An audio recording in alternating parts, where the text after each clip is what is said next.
Ľuboš Blaha reaguje na utorkový protest, ktorý usporiadala opozícia. Takto sa vyjadril na svojom telegramovom účte. Šimečka je fakt vtipálek. Neviem, čo je vtipnejšie. To, že na dnešný protest opozície pozvali zaslúžilú umelkyňu, ktorá kedysi podpísala antichartu. Teta Magda. Preafektovanejšia než pavián Stanke. Ešte lepší je Sulík. Pred slušným Slovenskom rečnil chlap, čo za peniaze daňových poplatníkov vypil Dubaj. A bratislavská kaviareň mu za to tlieská bravo. Úplná pecka je Majerský.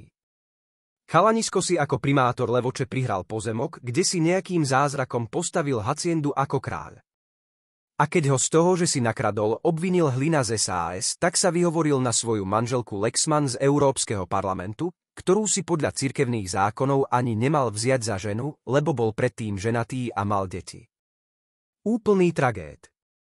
Rečnil aj týpek z UPN. Preslávil sa tým, že na mňa podal trestné oznámenie za to, že mám iný názor ako on. Perfektné. Demokrat, gratulujem. Čítal som u Chmelára, že Dav kričal, že Blaha je ruská filcka. No chápete, slušné Slovensko.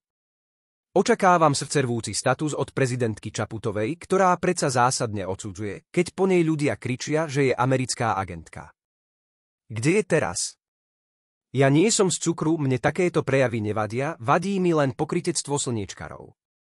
A ešte mi aj prekáža dnešný výkon Manchesteru United proti Bayernu Mníchov. Prepáčte, ale večer som strávil pri futbale. Mohol som sa nevenovať protestom opozície.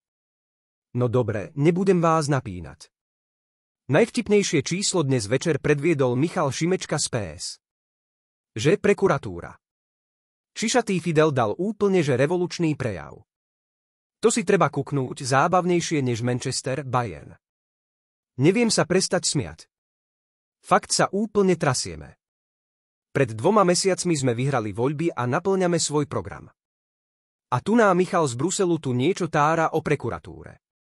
Spolu s Magdou. A mimovládkami. A hercami. Čo si teraz počneme? Nie, vážne, fakt majú právo protestovať. Aj my sme mali. Jačali, že sme dezoláti a opice. My takí nebudeme. Fakt nie. Protestujte, fajn. Ale my máme demokratický mandát. A na to prosím nikdy nezabúdajte. Ale oni to nemajú isté. To je tá dôležitá vec, o ktorej chcem aj dnes tu hovoriť. Viete, kto sa dnes najviac bojí, keď vidí toto plné námestie? Presne tak. Robert Fico. On nás chcel oklamať, chcel to urobiť rýchlo, chcel ukradnúť právny štát cez Vianoce, skráteným konaním v parlamente, zrušiť špeciálnu prokuratúru.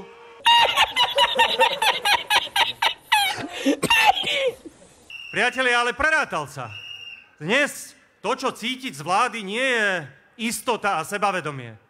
Naopak, je to panika a strach z toho, že ich zastavíte.